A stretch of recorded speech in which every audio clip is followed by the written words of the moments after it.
বিশ্বকাপে স্পেনের ভয়ঙ্কর প্রত্যাবর্তন, বিধ্বস্ত হল সৌদি আরব।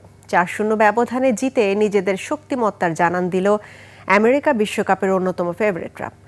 ডিহাইড্রেশন ব্রেকের আগেই ম্যাচ থেকে ছিটকে যায় সৌদি, হজম করে ৩ গোল। বিরতির পর আরও ১ গোল দেয় স্পেন।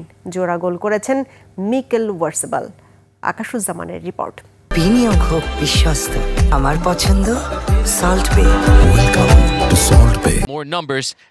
আটালান্টায় এই লড়াই ছিল স্পেনের টিকে থাকার লড়াই। সেই লড়াইয়ে কোনো ঝুঁকি নেয়নি Spanish coach Luis de la Fuente. দলের সবচেয়ে বড় তারকা লামিনে ইয়ামালকে নামান প্রথম একাদশেই। নেমেই চমক দেখান ইয়ামাল, দলকে এগিয়ে দেন ১০ মিনিটে। ১৮ বছর বয়সী ইয়ামালের বিশ্বকাপে এটি প্রথম গোল। পেলের পর সবচেয়ে কম বয়সী খেলোয়াড় হিসেবে বিশ্বকাপে গোল করলেন এই footballer. He has arrived at the World Cup. ছন্দ ধরে রেখে ২১ মিনিটে আরও একটি গোল আদায় করে নেয় স্পেন। গোলটি করেন মিকেল ওয়ারসাবাল।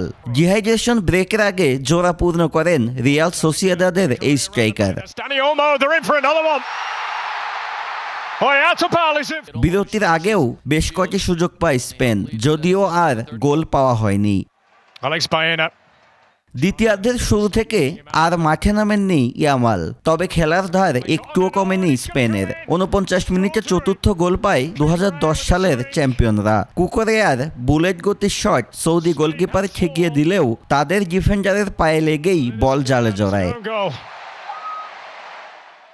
এরপর গতি কিছুটা কমে আসে লা রোহাদের, যদিও সেই সুযোগ কাজে লাগাতে পারেনি সৌদি আরব। যোগ করার সময়ে আরও একবার জালের দেখা পায় স্পেন, তবে অফসাইডে বাতিল হয় গোলটি। ৪-০ গোলেই জয় পায় স্পেন। এই জয়ে নকআউটের পথ সুগম হল লুইস দে লা ফুয়েন্তের শিষ্যদের।